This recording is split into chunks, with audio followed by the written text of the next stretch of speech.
latihan, misalkan setelah ini lakukan ini, setelah ini lakukan ini, setelah ini lakukan ini, maka dia harus pakai fa. Nggak boleh pakai wa, meskipun boleh-boleh saja ya. Tapi fa ini lebih bagus. Atau pakai summa lah setidaknya. Ya. Kalau langsung maka harus pakai fa nanti tanpa jeda. Baik.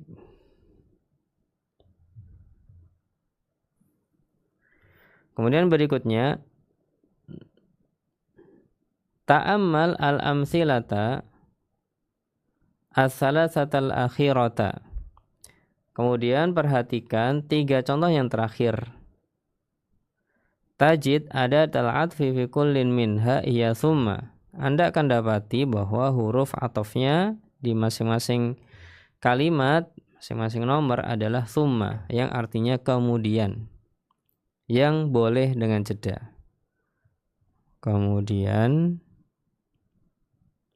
yang boleh berjeda. Ya, jadi sekarang hurufnya ketiga huruf summa.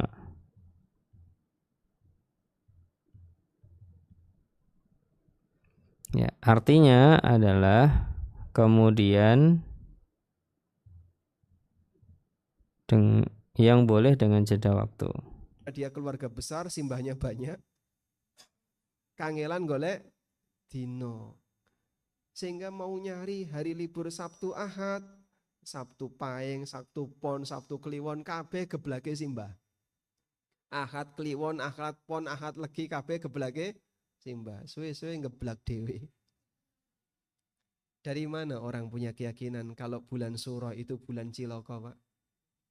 Jarene. Lu jarene sopo? Akidah kok katanya. Makanya dalam belajar masalah keyakinan, kita tidak boleh disetir dengan katanya. Kenapa kamu yakin seperti ini? Allah berfirman demikian. Kenapa kamu yakin seperti ini? Nabi SAW bersabda demikian. Maka akidah kita mengikuti apa yang difirmankan oleh Allah dan disabdakan oleh Nabi SAW. Buku ini ditulis salah satunya untuk tujuan itu. Meluruskan aneka pemahaman, keyakinan tentang masalah arwah, tentang masalah kematian yang semuanya bersumber dari jarene. Kita harus memerangi akidah yang bersumber dari jarene. Sebab itu kotoran akidah. Kalau sampai dibawa mati itu bisa berbahaya. Ojo sampai duwe akidah yang asal usulnya adalah katanya dan katanya. Baik. Yang kedua, bahwa kita diperintahkan oleh Nabi SAW untuk mengingat kematian. Dan salah satu tujuan ketika kita ingat mati adalah agar manusia itu tidak terlalu bernafsu terhadap dunia. Tidak terlalu ambisi dengan dunia sehingga pengen ngelumpukno pokoknya yang penting dikelumpukno. Wis umur 70 saya seneng ngelumpuk. Yang menikmati siapa? Orang lain. Karena dia sendiri sudah tidak bisa menikmatinya. Aku ki wis tuwa, ya wis tuwa, tapi saya seneng donya. Arab rabi meneh kok ya ora entuk. Mangan opo serba pantangan, ini ndak boleh. Bapak nggak boleh makan durian, nopo niki kolesterol, bapak gula. Nggak boleh ini Pak, bapak ginjalnya bermasalah. Nggak boleh yang ini jantung berbahaya. Nggak boleh yang ini, asam urate dieling-eling Pak. Sing entuk apa? Bapak ngombe air putih wae. Duitnya oke, tapi dia tidak bisa menikmati. Wonten mboten ngoten niku, Bu? Semoga kita tidak termasuk. Makanya yang bekerja dan lelah mencari seharusnya dialah yang menikmati. Oleh karena itu pastikan siapa yang lebih berhak untuk menikmati harta dari hasil lelah kita. Ya nek iso awake dhewe. Terus bagaimana cara Anda menikmati? Ditabung di akhirat. Simpan hartamu di langit, insya Allah lebih aman. Tidak akan ada orang yang bisa mengambilnya. Karena itu Nabi SAW mengingatkan, hakikat dari rizki manusia hanya ada 3. Yang pertama, yang dia makan sampai habis. Yang kedua, yang dia pakai sampai rusak. Yang ketiga, yang dia sedekahkan sehingga abadi di hari kiamat. Sedangkan yang dia kumpulkan, yang dia tabung, belum tentu menjadi jatah rizkinya. Kadang wis umur 70 niku saya, Masya Allah, senengane saya wani padu urusan dunia. Patoke tanah itu dudu ning kene lho, kudune ning kene. Sampeyan wis umur sakmono saya ngurusi patok tanah, Mas. Sudahlah, kasihkan saja kepada yang masih muda, wis urusono anak-anake. Sing tua wis ora usah dadak nanti datang ke tempat tertentu untuk tinjau lokasi patoknya digeser atau tidak. Masya Allah. Baik.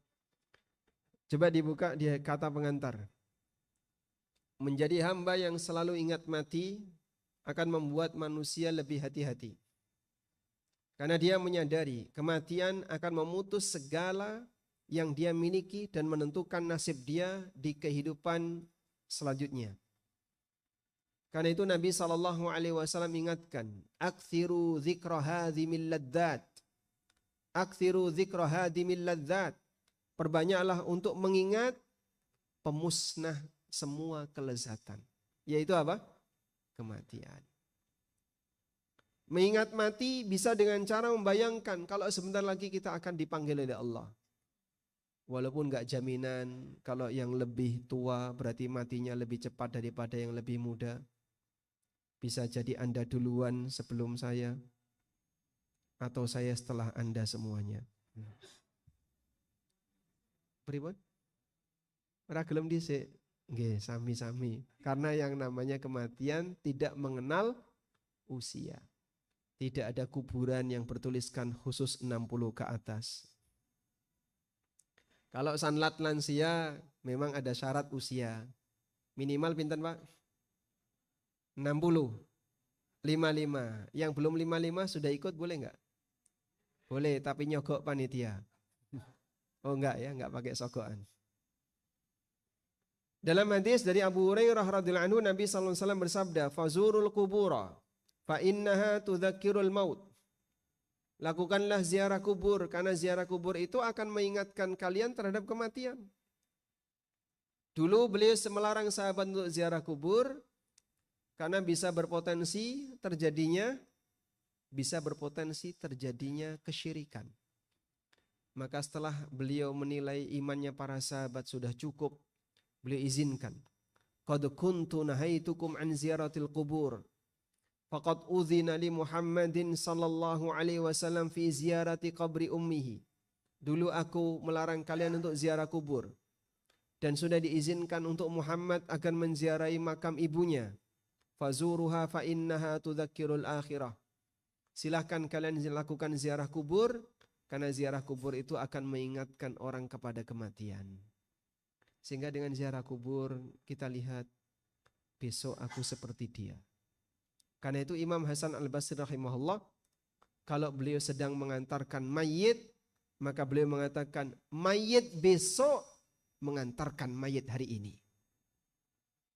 Sebab kita semuanya adalah camat, calon mayit. Mayit besok sedang mengantarkan mayit hari ini. Nah, kalau orang sudah sadar bahwasanya saat lagi dia akan mati, kira-kira persiapan apa yang harus dia lakukan? Itulah kira-kira motivasi yang ingin kita berikan dengan membaca buku Bila Ku Mati. Dan saya sendiri berharap semoga saya adalah orang yang pertama mendapatkan manfaat dari buku ini sebelum para pembaca yang lain. Selanjutnya silakan dibuka di daftar isi. Halaman Romawi 7.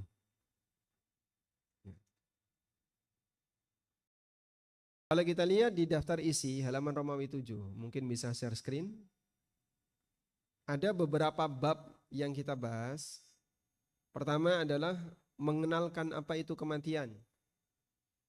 Yang kedua, kisah kematian para nabi. Yang ketiga, peristiwa menjelang kematian. Yang keempat, saat kematian tiba.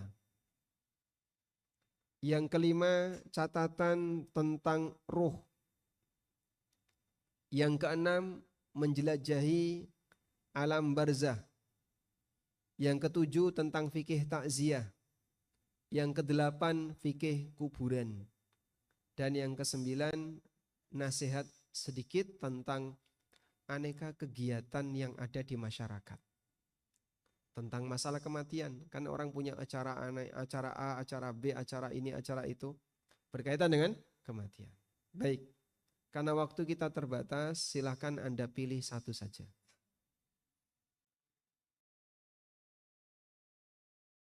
Baik, silakan usul Pak.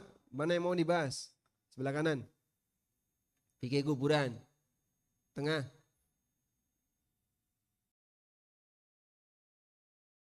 Alam barzah. Selanjutnya yang kiri. Catatan tentang roh. Bahas KB. Kalau bahas KB kita baca daftar isinya saja ya. Selesai insya Allah sampai siang ini. Baik, saya coba mengutip sebagian ya dari apa yang ada di buku. Pertama, mengenalkan kematian terlebih dahulu. Bahwa kita ini mengalami mati 2 kali. Silakan Anda baca di halaman 8. Kita mengalami kematian 2 kali. Kok bisa Pak mati ini 2 kali? Taunya kan mati itu cuma sekali. Al-Quran yang menyebutkan itu. Allah Subhanahu wa ta'ala berfirman di surat Ghafir ayat yang ke-11. Menceritakan tentang dialog, salah satu dialog yang terjadi di akhirat. Qalu rabbana amattana thnataini wa ahyaitana thnatain. Mereka mengatakan, wahai Rabb kami, Engkau mematikan kami 2 kali dan Engkau menghidupkan kami 2 kali. Sehingga mati itu 2 kali, hidup itu 2 kali. Baik, mati dulu atau hidup dulu? Hidup dulu atau mati dulu? Terjadi khilaf ini.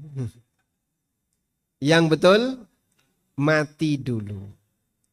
Karena ujungnya kan hidup ya. Maka kita mati, hidup, mati, hidup. Sehingga yang ujung dari sesi kehidupan kita adalah hidup selamanya. Dalam sesi yang terakhir hidup selamanya, manusia hanya ada pada 2 kondisi. Antara bahagia abadi atau celaka abadi.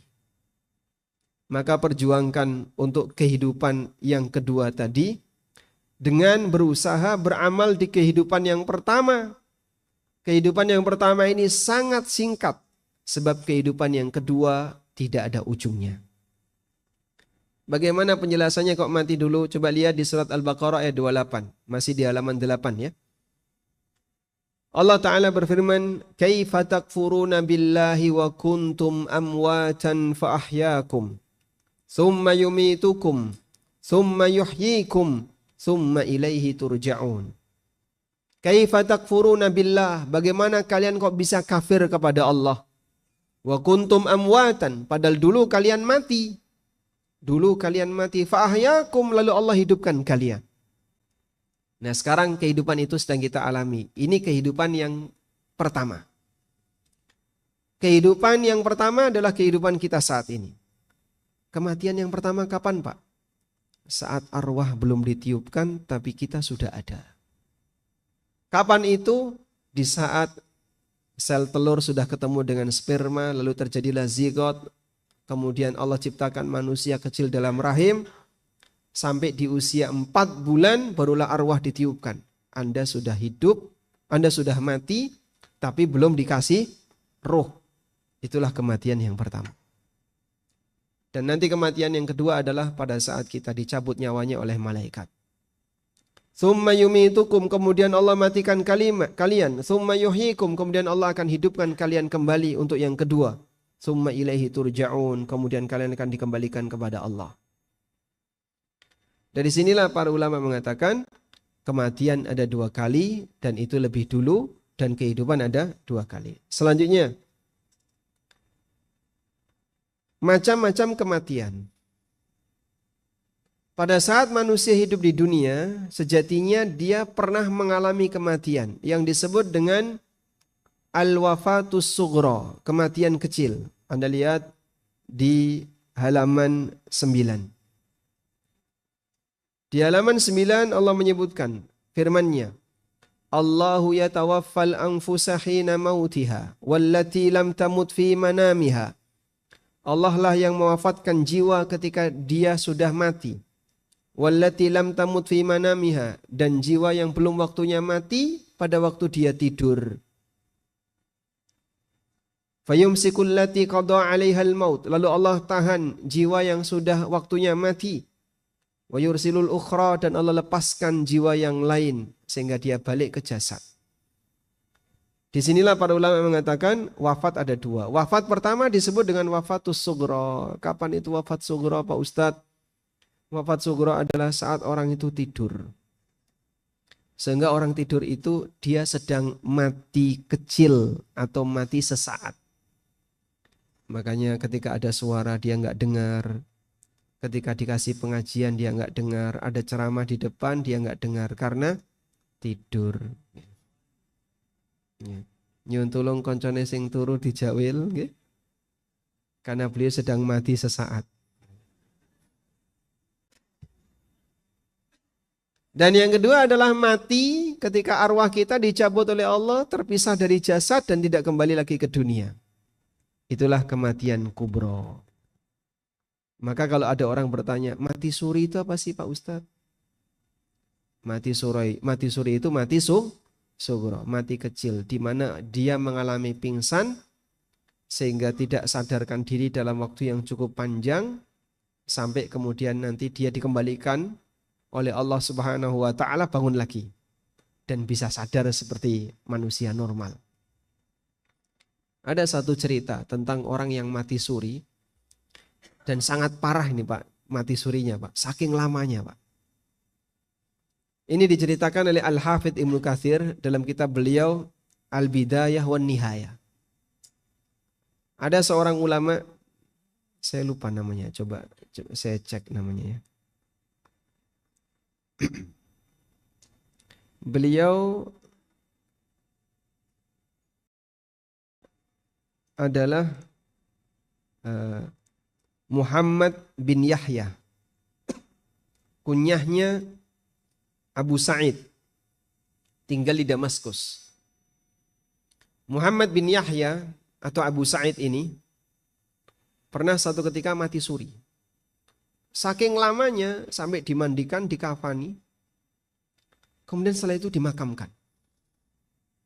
Setelah dimakamkan, di dalam makam dia hidup. Dia sadar. Coba kebayang nggak? Kira-kira keluarnya gimana Pak? Orang kalau dikubur hidup-hidup kan bisa mati ya. Tidak punya oksigen. Tapi Muhammad bin Yahya ini bisa bertahan. Nah ceritanya, di masa silam kain itu barang mahal. Sehingga untuk bisa dapat kain, orang itu harus beli dengan nilai yang mahal. Maka dulu itu ada profesi namanya nabbash. Nabbash itu siapa Pak?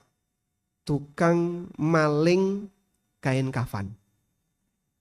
Sehingga pekerjaan dia kalau ada berita di kuburan itu baru saja orang dimakamkan, malam harinya dia beraksi. Gimana caranya bisa mendapatkan kain kafan?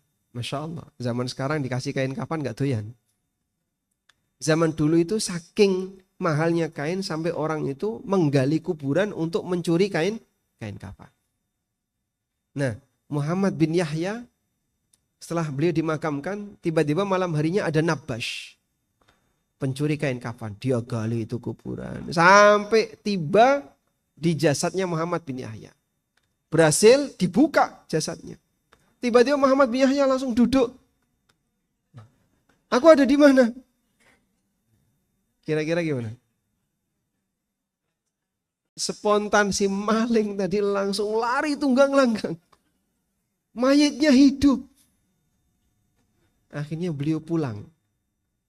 Saat beliau pulang sampai di rumah, keluarganya itu lagi tetangisan. Istrinya, anak-anaknya, ya, orang-orang terdekatnya semuanya sedang kumpul di keluarga, mereka sedang sedih. Tiba-tiba yang ngetok pintu. Siapa di luar? Aku. Aku siapa? Muhammad bin Yahya. Muhammad bin Yahya, Abu Sa'id. Lalu keluarganya bilang, kamu jangan membuat kami tambah sedih. Masa ada orang yang mati masih hidup lagi. Dan ternyata benar, beliau hidup lagi. Dan sejatinya yang beliau alami ini adalah mati suri. Makanya kalau ada orang meninggal, untuk memastikan bahasanya ini bukan mati suri, bolehlah dimandikan, dikafani, tapi tunggu jangan segera dimakamkan dulu. Untuk waktu yang kira-kira menurut dokter sudah aman untuk dimakamkan, silakan dimakamkan. Baik. Ya meskipun kejadian seperti ini termasuk kejadian yang langka. Selanjutnya kita langsung beralih ke larangan berangan-angan mati karena merasa tidak bahagia. Langsung dibuka di halaman 14. Terkadang ada sebagian orang yang diuji oleh Allah Subhanahu wa taala disebabkan atau di akhir hidupnya disebabkan karena sakit. Dia mengalami sakit yang sangat parah. Biasanya kalau orang sudah tua sakit-sakitan yang diharapkan apa, Pak? Yang diharapkan sembuh atau mati? Yang diharapkan mati. Orang masyarakat kita biasanya kalau menemukan seperti ini apa yang mereka lakukan? Mbok diyasinke kono. Kenapa kok diyasinke? Ya. Nek mati ya gendang mati, nek arep mati gendang mati, nek urip ya gendang mari. Sehingga Yasin ini dianggap oleh masyarakat kita sebagai surat pemutus takdir nyawa hamba. Masya Allah. Dari mana orang tahu? Oh jari ini kaya ngono iki. Dia punya akidah tapi berdasarkan apa? Jari ini. Dan ini jelas tidak bisa diterima. Bukan bagian dari fadilah surat Yasin. Surat ini bisa memutuskan ajal seseorang. Sebab ajal itu ada di tangan Allah, bukan di tangan hamba. Tapi kalau ada cerita kayak gitu benar gimana Pak? Ya itu nepai saja. Pas kebetulan benar.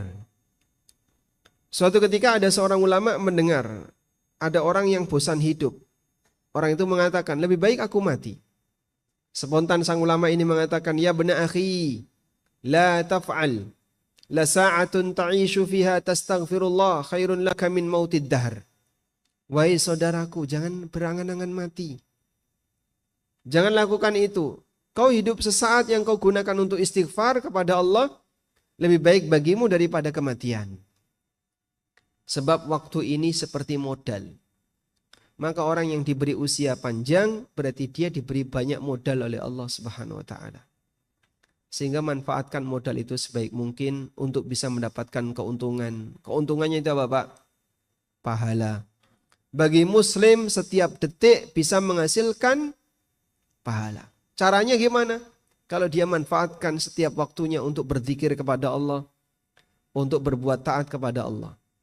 Makanya sangat sayang kalau waktu kosong kita hanya habis untuk ngobrol. Pengajian belum selesai, yang belakang sudah ngobrol. Padahal kajiannya belum selesai. Di lain kesempatan ada orang yang sudah tua. Lalu beliau pernah ditanya, apakah Anda mengharapkan kematian dengan situasi seperti ini? Sehingga orang tua itu ketika bangun tidur rasanya pegel. Pas tangi ya rasanya sik pegel, turu ya pegele ora ilang. Enake dadi wong tua niku kapan, Pak? Karena saya belum punya pengalaman. Ada yang bisa cerita sedikit? Ya dinikmati saja toh, Mas. Ketika ditanya, "Pripun Pak kabare Pak, sehat?" Sehate wong tua. Kenapa ada kalimat sehate wong tua? Dia tidak merasakan seperti sehatnya waktu masih muda. Mungkin dia merasa sekarang lebih baik dari kemarin karena nggak sedang sakit. Tapi kemangnya nggak hilang total. Ulama ini ketika ditanya, Apakah Anda berharap kematian dalam situasi seperti ini yang sudah sangat sepuh? Apa jawab beliau? La, aku nggak pernah berharap kematian. Qad dhahaba asy-syababu wa syarruhu. Masa mudaku telah berlalu, berikut kenangan buruknya. Wa ja'al kibaru wa khairuhu. Dan sekarang datang masa tuaku, berikut amal solehnya. Fa idza qumtu qultu bismillah. Setiap kali aku berdiri aku membaca bismillah. Wa idza qa'adtu qultu alhamdulillah. Setiap kali aku duduk, begitu berhasil duduk, aku membaca alhamdulillah. Lalu beliau mengatakan, fa ana uhibbu ayyabqa hadza. Aku ingin bertahan seperti ini terus. Aku ingin bertahan seperti ini terus. Sehingga beliau bisa merasakan kenikmatan dalam situasi ketika beliau diuji oleh Allah dengan usia tua yang lemah. Tapi beliau bisa merasakan keindahan zikir. Sebab zikir ini membuat hati bisa semakin tenang. Ala bidzikrillahi tatma'innu al-qulub. Bukankah dengan zikrullah maka hati seorang hamba itu bisa menjadi tenang. Baik, coba Bapak dan Ibu bayangkan mana yang lebih bahagia. Di hadapan Anda ada makanan enak. Ono duren, ono tongseng, ono tengkleng, ono sate, ono soto. Wes lengkap, dah. Ada ikan bakar, ikan goreng. Makanannya enak. Tapi Anda sedang berantem dengan istrinya. Kira-kira bisa dirasakan enak atau tidak? Kenapa? Kenapa rasanya jadi enak? Hah? Hatinya gondok.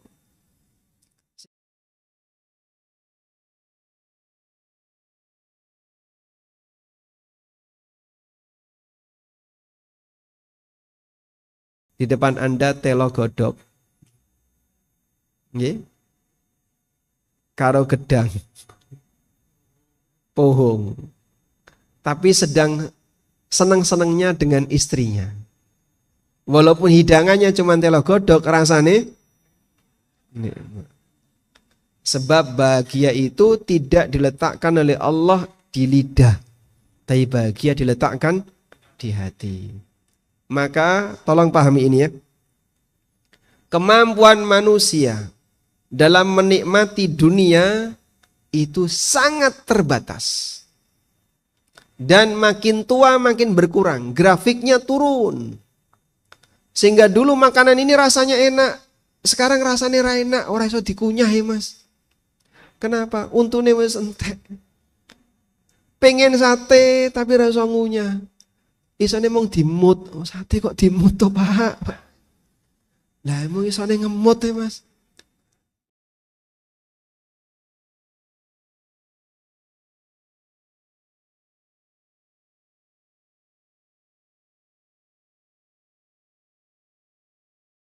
Masya Allah. Ya memang dulu Anda bisa menikmati itu dengan maksimal. Sekarang sudah nggak bisa. Saya ketemu bapak-bapak usianya 80 tahun. Di daerah Pogung. Pogung dari sini cukup dekat ya. Mungkin cuma 10 menit sudah sampai Pogung. Terus beliau cerita. Beliau bilang umurku wis 80. Panganan kabeh rasane hambar. Sehingga dikasih soto hambar, sate hambar, rasanya sepo kabeh. Gak ada rasa. Masya Allah. Hemat berarti hidupnya bapak. Ini gak perlu beli makanan yang mahal-mahal. Wong kabeh rasanya hambar ya. Panganan enak, kalau panganan ra enak rasanya podo Pak. Sepo kabeh Pak. Allah mencabut indera pengecapan dari dirinya. Sehingga apapun yang dia konsumsi gak ada rasa. Masya Allah. Ini kondisi manusia ketika sudah mulai lanjut usia. Terjadilah penurunan kekuatan indera dan kemampuan organ sehingga dia tidak bisa menikmati materi dunia. Maka dari itu, pindahkan kenikmatan fisik tadi kepada kenikmatan batin. Sebab kenikmatan batin ini tidak ada ujungnya. Sampai kapan orang bisa bahagia? Sampai mati. Sakit bisa nggak bahagia Pak? Bisa. Ketika dia bisa merasakan pada kondisi sakit, dosa-dosaku hilang ketika sakit. Dosaku berguguran ketika sakit. Dia bisa berzikir dalam kondisi sakit. Maka terkadang dia sakit tapi dia nangis bahagia. Dia sakit tapi dia bisa merasakan kedekatan dengan Allah. Dia bahagia ketika sakit. Nabi SAW walaupun sakit, tapi beliau bahagia. Sehingga saat beliau sakit, beliau membisikkan sesuatu kepada Fatimah, putri beliau. Terus Fatimah nangis. Lalu setelah Fatimah nangis, dibisiki lagi sama Nabi SAW. Setelah itu Fatimah tersenyum. Aisyah yang melihat itu penasaran. Kenapa kok terjadi perubahan drastis? Sebelumnya nangis, tiba-tiba tersenyum. Sampai Aisyah tanya kepada Fatimah, Nabi SAW bilang apa ke kamu? Kata Fatimah, aku tidak akan membocorkannya sepanjang beliau masih hidup. Dan baru diberitahu setelah wafatnya Nabi SAW. Bisikannya apa Pak Ustadz? Gak usah dikasih tahu ya. Baik. Rasulullah SAW membisikkan kepada Fatimah, sesaat lagi ayahmu akan mengakhiri semua derita dunia. Fatimah nangis karena beliau paham, berarti bapaknya sebentar lagi mau wafat. Lalu dibisiki lagi oleh Nabi SAW, Inna khairas salafi analaki. Dan setelah itu kau akan segera menyusulku. Fatimah senyum. Karena setelah wafatnya bapaknya, Fatimah akan segera menyusul ayahnya. Beliau bahagia ketika itu. Diberitahu kematiannya, tapi beliau merasa bahagia. Fatimah wafat 6 bulan pasca wafatnya Nabi SAW. Pendek ya. Sehingga putri Nabi SAW itu rata-rata usianya pendek-pendek. Anak-anaknya Rasulullah SAW rata-rata usianya pendek. Semua putra-putri beliau wafat sebelum beliau meninggal, kecuali Fatimah. Terakhir yang meninggal adalah Zainab. Zainab wafat saat beliau sudah hijrah ke Madinah. Kemudian Nabi SAW wafat di tahun 11 Hijriah. Lalu Fatimah wafat 6 bulan pasca wafatnya Rasulullah Sallallahu Alaihi Wasallam. Tayyib. Ada satu cerita. Sudah pernah dengar ceritanya belum Pak? Oh ya, belum diceritakan ya. Belum diceritakan. Cerita ini saya sebutkan di salah satu buku saya tentang kisah yang pernah disampaikan oleh Ibnu Hibban dalam kitab beliau Ats-Tsiqat. Ada seorang ulama ahli hadis namanya Abu Qilabah Al-Jarmi. Sudah pernah dengar nama ini? Ini ulama tabi'in. Abu Qilabah Al-Jarmi rahimahullah, di akhir hayatnya beliau ini dalam keadaan miskin, lumpuh, buta matanya, dan tidak punya keluarga kecuali seorang anak yang usianya masih remaja. Tinggal di sebuah gubuk yang ada di tepi pantai.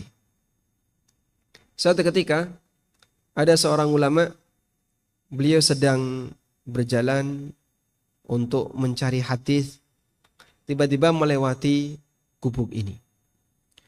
Terdengar suara sayup-sayup dari dalam gubuk ini, kalimatnya, Alhamdulillahilladzi afani mimma btalahum bihi wa faddalani ala katsirin mimman khalaqa tafdila. Segala puji bagi Allah yang telah menyelamatkan aku dari ujian yang diberikan oleh Allah kepada mereka. Dan Allah banyak memberikan kelebihan bagiku. Kalimat ini diulang-ulang. Sampai kemudian ulama tadi penasaran. Siapa orang yang mengucapkan kalimat seperti ini padahal dia berada di dalam gubuk yang sudah tua? Akhirnya beliau minta izin. Setelah ngetok pintu, kemudian diizinkan untuk masuk. Orang ini kaget. Ternyata yang mengucapkan kalimat ini adalah orang yang sudah sepuh, buta matanya, lumpuh badannya, hanya bisa duduk, tidak bisa berjalan, dan beliau miskin, gak punya sesuatu yang bisa untuk melayani dirinya. Lalu kemudian ulama ini bertanya, saya penasaran, kenapa Tuhan selalu membaca kalimat seperti ini? Saya akan ceritakan alasannya kepadamu, tapi ada satu syarat. Apa syaratnya? Nanti akan saya ceritakan, tapi syaratnya satu. Tolong nanti carikan anakku. Tolong carikan anakku. Baik, akan aku carikan anakmu. Lalu dia cerita. Saya selalu mengucapkan kalimat ini karena saya merasa masih banyak nikmat yang melekat pada diriku. Allah jadikan aku sebagai orang yang beriman. Di sana banyak orang yang kafir. Kau lihat orang kafir di sana? Ada banyak orang kafir. Allah Subhanahu wa taala berikan kepadaku kemampuan untuk zikir. Kamu lihat di luar sana ada orang bisu? Banyak. Allah jadikan diriku orang yang selalu sadar dengan akhirat. Kau lihat banyak orang yang lalai untuk mengingat Allah di luar sana. Banyak. Itu semuanya adalah nikmat yang Allah berikan kepadaku. Maka Bapak Ibu yang dimuliakan Allah, kalau kita ingin jadi orang yang pandai bersyukur, selalu ingat nikmat yang melekat pada diri kita. Makanya dalam urusan dunia, lihatlah kepada yang lebih bawah, jangan lihat kepada yang lebih atas. Karena kalau kita lihat kepada yang lebih atas, maka nikmat yang sudah kita punya jadi hilang rasa.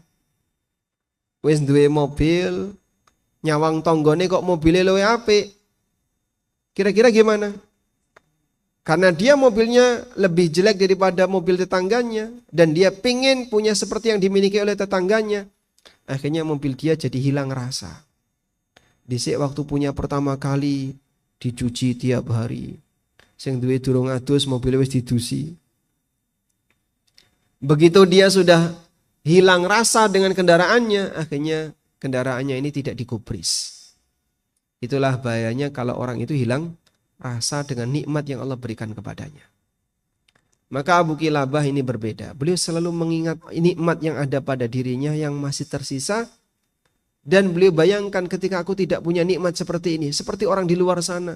Tidak punya nikmat iman, tidak bisa berzikir. Mereka lalai dengan kehidupan dunia. Tapi aku selalu ingat Allah.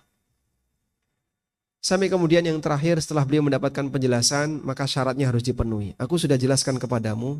Sekarang tolong penuhi syaratku. Carikan anakku. Anakmu seperti apa cirinya? Diceritakan. Anak saya masih remaja, tingginya kurang lebih sekian. Dan hanya dia satu-satunya yang menemani aku, keluargaku sudah gak ada semuanya. Sejak kemarin dia nyari makan sampai hari ini dia belum pulang. Akhirnya keluarlah ulama ini dari rumahnya Abu Kilabah. Beliau bingung harus bergerak kemana. Karena beliau gak tahu anak itu lari kemana, anak itu berjalan kemana. Akhirnya beliau mengikuti instingnya, berjalan, tiba-tiba melihat dari kejauhan seperti ada burung bangkai yang berputar-putar. Beliau berkesimpulan, burung ini tidak akan berputar-putar di satu titik tertentu kecuali di bawahnya ada bangkai. Akhirnya beliau dekati area itu. Ternyata Masya Allah, ditemukan seorang jasad anak seperti yang diceritakan oleh Abu Kilabah. Sehingga beliau yakin inilah anaknya Abu Kilabah.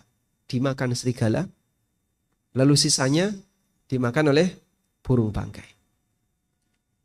Beliau balik ke rumahnya Abu Kilabah. Kata beliau, aku tidak memikirkan nasib anak itu karena dia sudah meninggal dunia. Tapi yang lebih aku pikirkan adalah bagaimana nasib orang tua ini. Kemudian setelah sampai di rumahnya, beliau mikir apa kira-kira nasihat yang bisa digunakan untuk menenangkan hati orang ini. Lalu beliau gunakan pendekatan dengan mengingatkan peristiwa yang dialami oleh Nabi Ayub. Ditanya siapa yang lebih penyabar, kamu ataukah Ayub? Nabi Ayub. Siapa yang lebih berat ujiannya, kamu ataukah Nabi Ayub? Nabi Ayub yang lebih berat ujiannya. Sampai pada titik terakhir, bersabarlah karena anakmu sudah meninggal dunia. Abu Kilabah kemudian menangis sejadi-jadinya sampai tersedak. Ketika tersedak, mati. Rahimahullah rahmatan wasi'ah. Cerita sedikit tentang orang yang dalam kondisi serba terbatas, hidupnya penuh dengan sakit-sakitan, tapi tidak punya angan-angan untuk mati. Maka pesan dari Nabi SAW, Bapak Ibu bisa baca dalam hadis yang diriwayatkan oleh Muslim di halaman 15. La yatamanna ahadukumul maut, jangan sampai kalian berangan-angan mati. wala yad'u bihi, dan jangan berdoa agar cepat mati, min qabli ayyatiyah, sebelum kematian itu datang kepadanya. Innahu idza mata ahadukum, karena ketika seseorang itu mati, inqata'a amaluhu, seluruh amalnya terputus. Wa innahu la yazidul mu'mina umruhu illa khaira, dan usia setiap muslim pasti akan menambah kebaikan baginya. Tidaklah seorang muslim diberi oleh Allah umur yang panjang kecuali akan menambah kebaikan baginya. Pegangi kuat-kuat pesan Nabi sallallahu alaihi wasallam ini. Ini pesan Nabi kita sallallahu alaihi wasallam. Mungkin ada di antara kita setelah pulang dari sanlat lansia ini mengalami situasi seperti itu.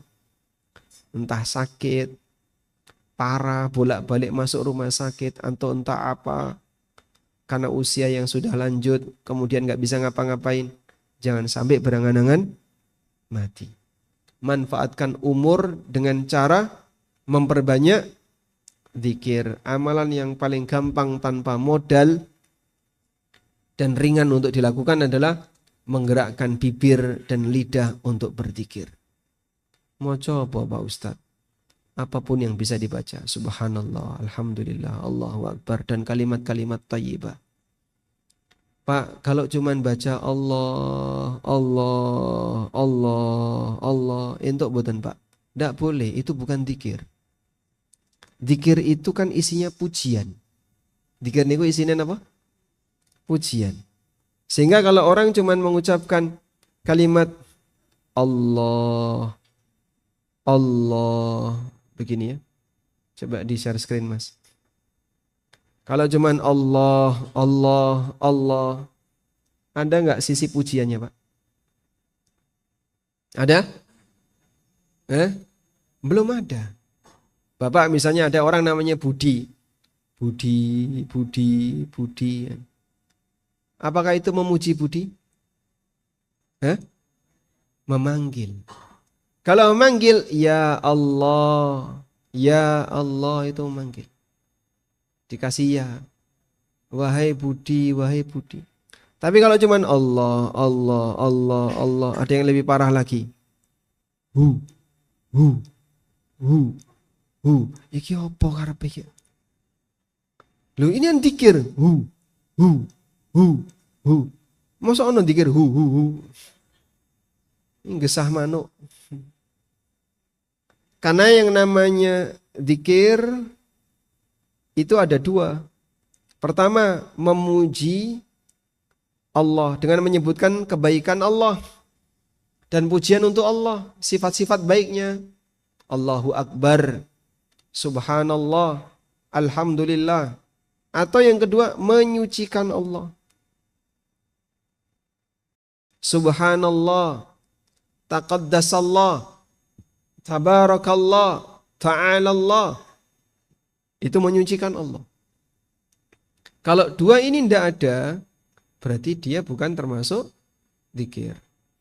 Maka jenengan nggak usah ikut-ikutan model zikir yang cuma mengucapkan Allah, Allah, Allah, atau apalagi yang lebih parah, hu. Apa mana karo ngudut, hu. Ini dudu zikir tuh Mas. Masya Allah. Dan yang kayak gini dirawati. Menungso sing ngajari kayak gini dirawati. Alhamdulillah kita bukan bagian dari mereka. Sehingga kalau mau zikir, lakukan dua hal. Memuji Allah, misalnya dengan kalimat Alhamdulillah, Allahu Akbar, La ilaha illallah. Atau sucikan nama Allah, Subhanallah, Tabarakallah, Ta'alallah, Amma yushrikun. Itulah zikir. Yang terbaik adalah gabungan dari dua ini. Karena itu ada dua kalimat kata Nabi SAW. Kalimatani khafifatani fil lisan, thaqilatani fil mizan, habibatani ilar rahman. Dua kalimat ringan di lisan, berat di timbangan, dicintai oleh Ar-Rahman. Subhanallahi wa bihamdi, subhanallahil azim. Berapa kali Pak Ustadz dermimil gak usah dihitung. Kalau mau dihitung, kita pasti kalah dengan orang masa silam. Abu Hurairah radhiyallahu anhu, dalam sehari beliau bertasbih sebanyak 12.000 kali sehari. Sanggup boten jenengan? Bertasbih, Abu Hurairah bertasbih dalam sehari sebanyak 12.000 kali. Masya Allah. Kayak apa itu Pak? Tanpa alat. Ngitungnya pakai jari.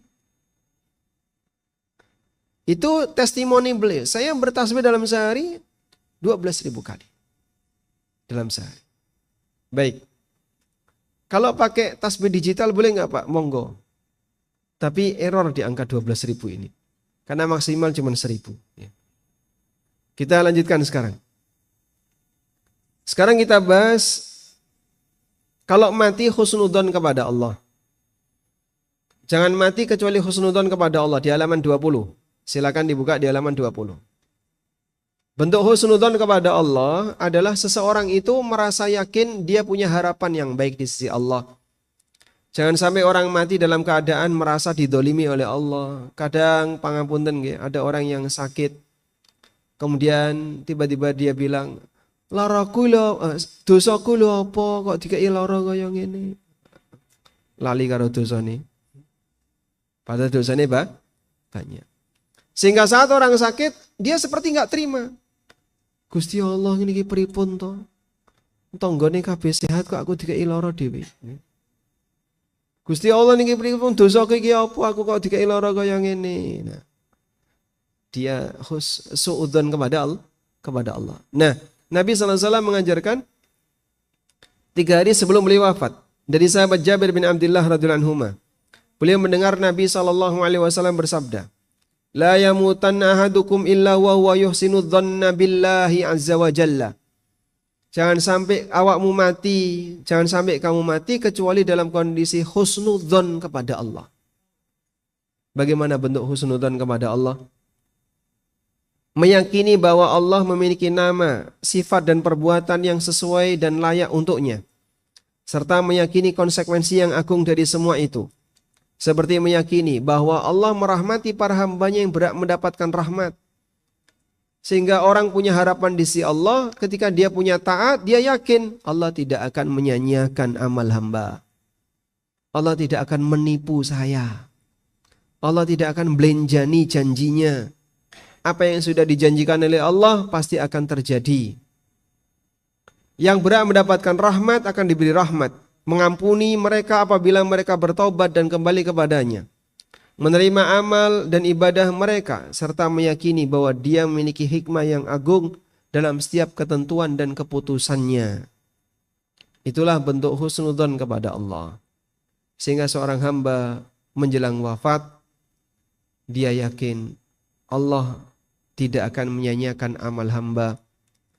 Allah akan memberikan yang terbaik bagi hambanya yang selalu berusaha untuk mohon kebaikan kepadanya. Maka diiringi dengan harapan besar kepada Rabb-Nya.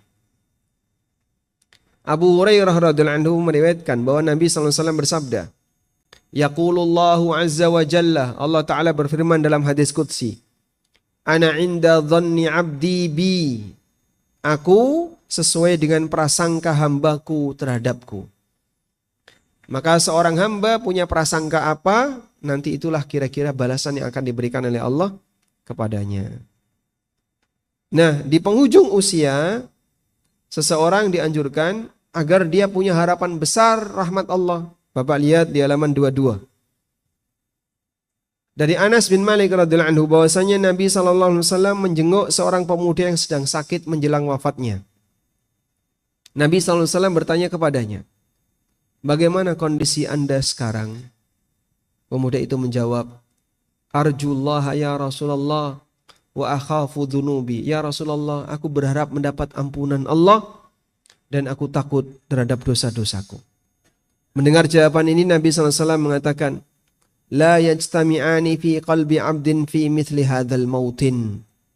Tidaklah dua perasaan, yaitu perasaan harap dan takut, tergabung dalam hati seorang hamba dalam situasi seperti ini, yaitu menjelang kematiannya, illa a'tahu Allahu ma yarju wa amanahu mimma yakhaf. Kecuali Allah akan memberikan kepadanya apa yang diharapkan, dan Allah akan berikan keamanan kepadanya dari apa yang dia takutkan. Masya Allah. Nah, semoga kita ketika memiliki amal soleh, serius ketika berbuat ketaatan, punya harapan di sisi Allah Ta'ala, dan pada saat seorang hamba punya harapan di sisi Allah, dia bisa membangun husnudzon kepada Allah menjelang wafatnya. Wallahu ta'ala alam. Jam 11.11. Materi sudah selesai. Sisanya Anda baca sendiri. Tapi kalau mau ikut, ada kajian rutin yang kami selenggarakan secara online, membahas buku Bila Aku Mati, setiap sebulan sekali. Dan ada daurah yang diselenggarakan di Jogja, bahas buku yang sama. Dan itu karena daurah ya, waktunya lebih panjang, sehingga bisa membaca dalam jumlah yang lebih banyak. Tapi boleh diikuti beberapa kajian yang ada di ANB Channel. Insya Allah Senin sore ini jam 4 nanti ada pembahasan tentang firasat kematian. Demikian yang bisa kita bahas. Wassallallahu ala nabiyyina Muhammadin wa ala alihi wa sahbihi wasallam. Baik. Jazakallahu khair kepada Ustaz Aminul Bait.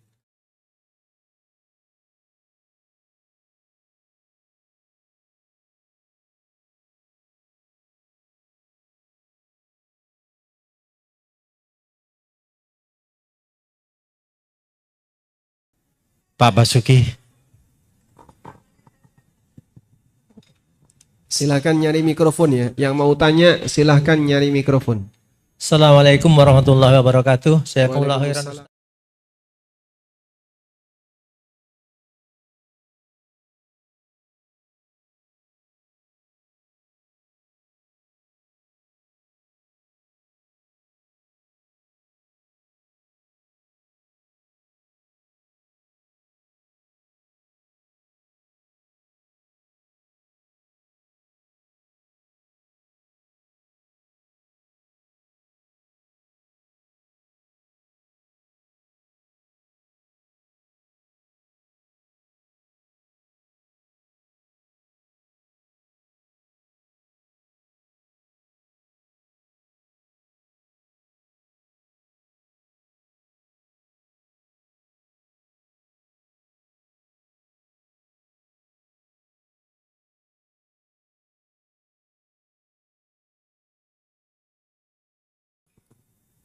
Pertama yang perlu kita pahami begini. Hukum asalnya terlarang untuk memindahkan kuburan. Kecuali karena alasan yang itu berbahaya bagi jenazah. Misal ya, kena banjir sehingga sampai tanahnya tergerus, sampai jasadnya nongol di permukaan. Nah, karena daerah ini sering longsor, sehingga kalau dipakai kuburan nanti seringnya mayat ini jadi tampak karena tanahnya longsor, maka boleh dipindah ke tanah yang tidak longsor. Sehingga memindahkan tujuannya adalah untuk kemaslahatan mayit, bukan kemaslahatan yang hidup. Kadang ada orang yang pindah kuburan, kenapa kuburannya dipindah? Biar anaknya bisa sering menjenguk. Iku nek wong tuane sik urip ra apa-apa. Jadi pindah kota, bapak dipindah dari mulai kota ini pindah ke kota ini. Tujuannya apa? Biar nanti anaknya gampang untuk menjenguk ayahnya misalnya. Itu boleh. Tapi kalau sudah mati, kenapa kuburannya dipindah?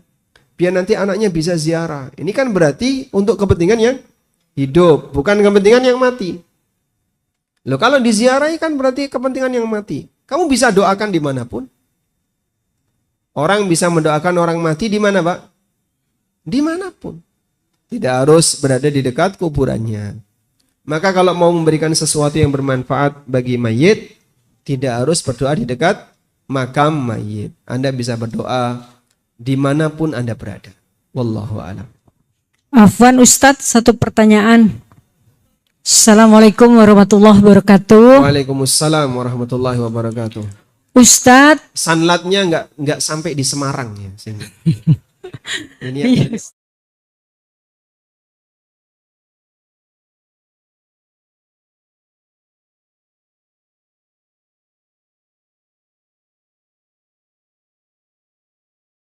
ya, hari Kamis tanggal 22. Hari Kamis tanggal sebentar. Ya. Hari Kamis tanggal 22 di Maskam dari mulai jam 8 sampai tengah malam. Masjid Kampus sampai jam 12, bukan sampai jam tengah malam. Di Maskam dari mulai jam 8 sampai duhur. Nanti ada daurah buku ini untuk daurah sesi yang kedua. Kemarin sudah terlaksana sekali di Masjid Al-Hidayah Purwosari dan besok lagi di hari Kamis. Pekan ke-3 ya. Hari tanggal Kamis tanggal 23 bukan 22. Pekan yang ke-4 ada streamingnya. Ya, selanjutnya yang megang mikrofon yang bisa. coklat. Bentar. Pokoknya yang megang mikrofon yang menang ya. terima kasih. Salam.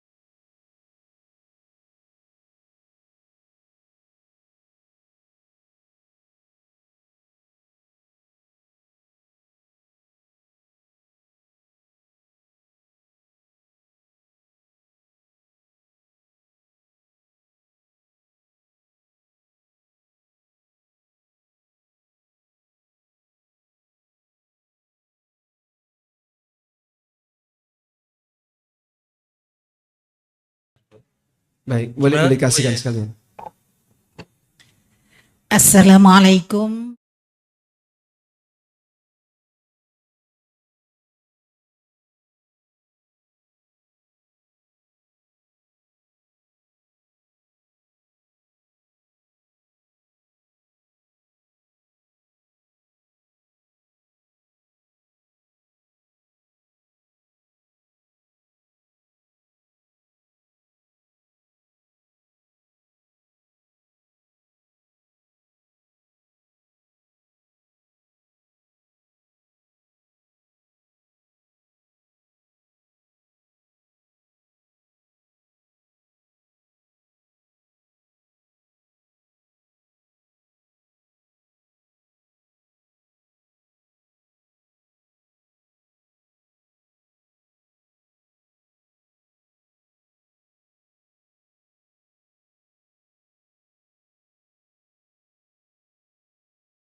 Waalaikumsalam Monggo warahmatullahi Tat, jawab dulu.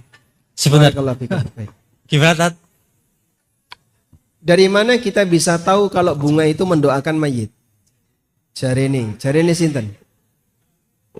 Jarene tonggon. Boleh nggak kita punya akidah seperti itu? Berarti kalau begitu tanam apa misalnya tanaman apapun di sekitar makam, katanya tanaman ini akan mendoakan mayit selama dia tidak kering. Pak, tapi kan katanya ada hadis riwayat Bukhari yang menjelaskan itu. Ceritanya begini. Suatu ketika Rasulullah Sallallahu Alaihi Wasallam melewati 2 makam. Lalu beliau mengatakan, Inna sahiba hadzal qabrain la yu'adzaban. Sesungguhnya 2 penghuni kuburan ini sedang disiksa. Wa ma yu'adzabani fi kabir. Tidaklah mereka disiksa karena perkara yang berat untuk ditinggalkan. Wa innahu lakabirun. Wa innahu lakabirun, padahal itu adalah dosa besar. Yang satu kalau kencing nggak hati-hati, sehingga nyiprat-nyiprat gak digubris, ketemu ban mantur, supir truk. Wa amma ahaduhuma, sedangkan yang satu fa innahu yamshi bin namimah, sedangkan yang satu suka menyebarkan berita bohong tentang kehormatan orang lain. Dia mengadu domba antara satu dengan yang lain. Lalu Nabi SAW mengambil sebuah pelepah kurma, kemudian beliau belah jadi dua, lalu beliau tancapkan di dua kuburan ini. Kemudian beliau mengatakan, la'allahuma yukhaffifahuma ma lam yaibasa. Semoga dua pelepah ini bisa meringankan azab bagi keduanya selama belum kering. Pertanyaannya, hadis ini yang sahih riwayat Bukhari Muslim. Hadis ini berlaku untuk siapa, Pak? Yang benar hanya berlaku untuk Nabi SAW. Loh kok bisa, Pak? Sebab para sahabat tidak melakukan itu. Andaikan itu berlaku untuk semua orang, tentu Rasulullah SAW akan nyuruh para sahabat. Kan banyak kuburan di sekitar beliau yang mereka semuanya butuh untuk didoakan. Cari pelepah kurma sebanyak-banyaknya, tancepin semua. Sehingga akan meringankan beban dosa mereka selama pelepah kurma ini belum kering. Wah, kalau di Indonesia nggak perlu pelepah kurma. Ubi, Pak, ditancapkan. Itu nggak kering-kering, malah hijau terus. Tukul. Sehingga selama ini tidak kering akan meringankan beban dosa orang ini. Itu kan khusus bagi Nabi SAW. Yang beliau tahu isi dari kuburan atas wahyu dari Allah Subhanahu wa taala. Kalau orang biasa dia tidak tahu. Saya akan ziarah ke makam Bapak. Terus tabur bunga di situ. Semoga ini bisa meringankan hukuman bagi Bapak. Kamu ngerti bapakmu dihukum? Jangan-jangan beliau sedang mendapatkan nikmat. Malah suudon karo bapak nih. Kan dia menganggap bapaknya sedang disiksa. Jangan-jangan bapaknya sedang dapat nikmat. Tapi suudon dia kepada bapaknya, dikasihlah bunga, kemudian tabur bunga di situ. Masing-masing orang akan bertanggung jawab dengan amalnya. Dan kalaupun yang bersangkutan ingin agar dosanya diampuni oleh Allah, silakan Anda doakan. Dan kita diberi kesempatan untuk mendoakan jenazah tanpa batas waktu. Puncaknya terutama adalah ketika sholat jenazah. Makanya pada saat sholat jenazah, kalau bisa Anda doakan jenazah itu dengan serius. Dan kasih doa yang banyak. Jangan kalau ikut sholat jenazah di Masjidil Haram dan di Masjid Nabawi. Nyun sewu, sholat jenazah berapa rakaat, Pak? Pinten rakaat? Nggih? Enggak ada gimana toh? Enggak pakai? Sholat tanpa rakaat itu batal. Sholat jenazah berapa rakaat? Tidak ada rukuknya. Sehingga sholat jenazah yang benar sebutannya berapa takbir? 4 takbir. Kalau di Masjidil Haram, takbir yang paling lama takbir nomor berapa? Nomor 3. Isinya apa nih? Doa. Orang Indonesia bingung, Pak Ustadz. Saya kalau sholat jenazah di Masjidil Haram, Allahumma gfir lahu warhamhu wa'afihi wa'fu anhu. Wes, nggih. Iku kok gak takbir-takbir Ustaz? Tak enteni suwe gak takbir-takbir. Doanya sampean kurang dawa, Mas. Karena doanya kurang panjang sehingga dia hanya memberikan doa kepada mayit pendek. Lah apale kowe, Pak? Ya nek iso dihafal sing dawa. Allahumma gfir lahu warhamhu wa'afihi wa'fu anhu wa akrim nuzulahu wa wasi' mudkhalahu waghsilhu bil ma'i wath thalji wal barad wa naqqihi minal khataya kama yunaqqa thawbul abyadu minad danas. Allahumma abdillahu daran khairan min dari wa ahlan khairan min ahli wa zawjan khairan min zawji. Allahumma adkhilhul jannah wa a'idhu minan nar wa'ahidhu min adabil qabr. Allahumma inna fulanan ibnu fulan bijiwarika faghfir lahu warhamhu. Allahumma gfir li abdika yang kaulaka aduwan wa yamshi ilaika fi salah dan masih panjang doa yang lain. Itu kalau jenengan baca semua banyak memberikan kebaikan kepada yang bersangkutan. Sahabat ketika melihat Nabi SAW mendoakan doa jenazah dengan seperti itu, sampai yang jadi makmumnya itu membayangkan, andaikan aku yang jadi jenazahnya. Sebab doanya luar biasa. Yang dibaca oleh Nabi SAW doa untuk jenazah, ini doa yang isinya luar biasa. Sampai sahabat yang jadi makmum saat sholat jenazah di belakang Rasulullah SAW ngebayangin, andaikan aku yang jadi jenazahnya. Karena ingin didoakan oleh Nabi SAW. Maka kita tekankan kepada Bapak Ibu sekalian, kalau ziarah silakan ziarah, tapi doakan dan tidak perlu pakai acara-acara. Ono sing acarane tabur bunga, ono sing acarane pecah kendi, ono sing acaranya nyiram-nyiram air, apalagi nyebar duit. Itu kalau pas prosesi pemakaman ya. Nganggo degan barang gitu Pak. Baik. Selanjutnya cukup? Oh, masih 4 menit lagi. Oh, sebentar Pak. Itu Ibu yang udah 1 menit ya Bu. Singkat padat. Bismillahirrahmanirrahim. Ustadz, kalau seandainya kita punya keluarga atau orang tua yang sudah sakit,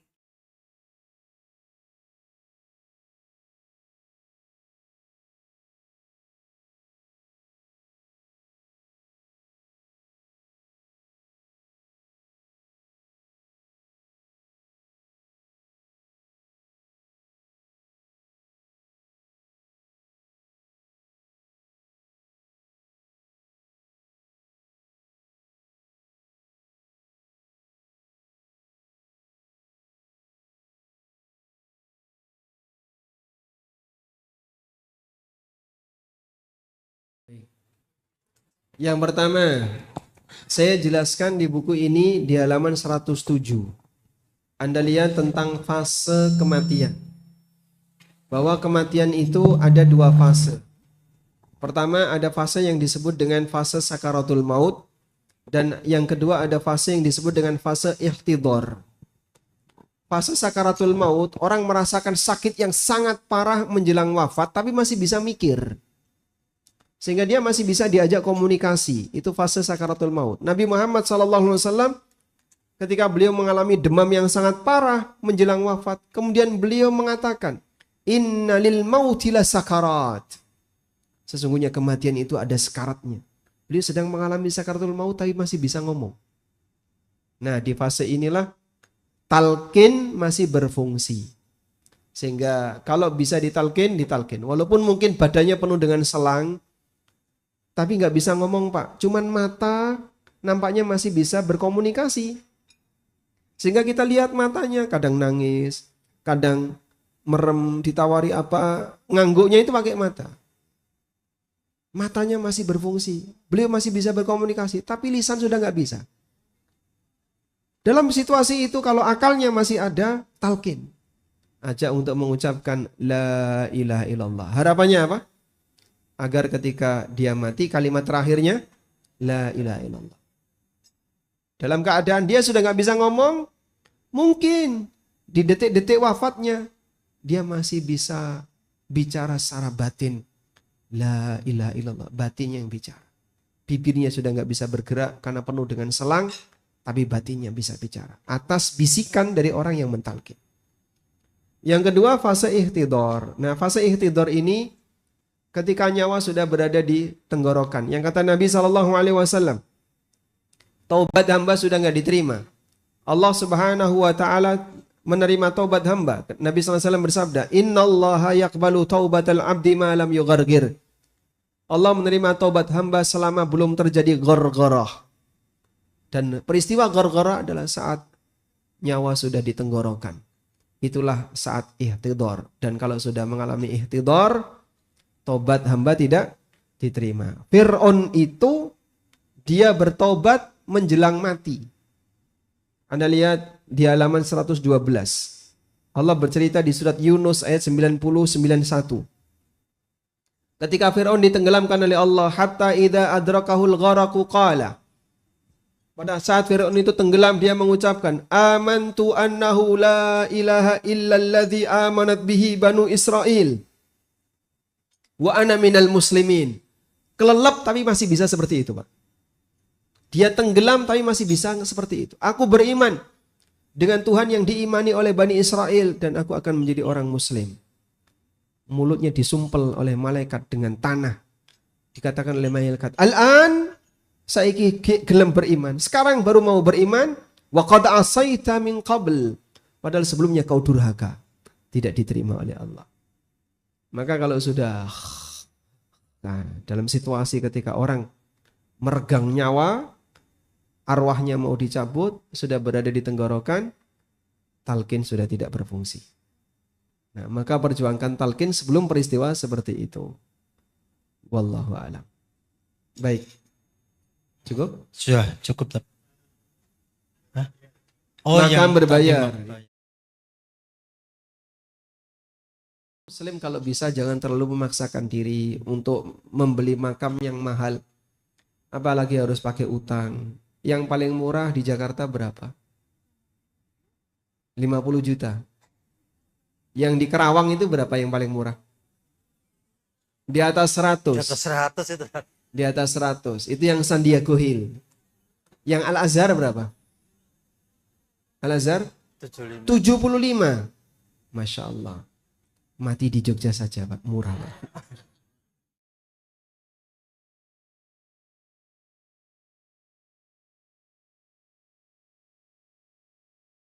Nanti insya Allah pemakamannya murah. Disolati sama teman-teman yang soleh-soleh ini. Insya Allah. Wallahu ta'ala alam. Baik. Pencekap. Semoga apa yang kita bahas ini bermanfaat. Dan semoga Allah Subhanahu wa ta'ala menganugerahkan kepada kita untuk bisa mendapatkan husnul khatimah. Allahumma inna nas'aluka fi'lal khairat. Amin. Wa tarkal munkarat. Amin. Wa hubbal masakin. Amin. Wa idha aradta bi'ibadika fitnah. Amin. Faqbidna ilaika ghaira maftunin. Amin. Allahumma qsim lana min khasyatika ma tahulu bihi bainana wa baina ma'asik. Amin. Wa min ta'atika ma tuballighuna bihi jannatak. Amin. Wa minal yaqini ma tuhawwinu bihi alaina masa'ibad dunya.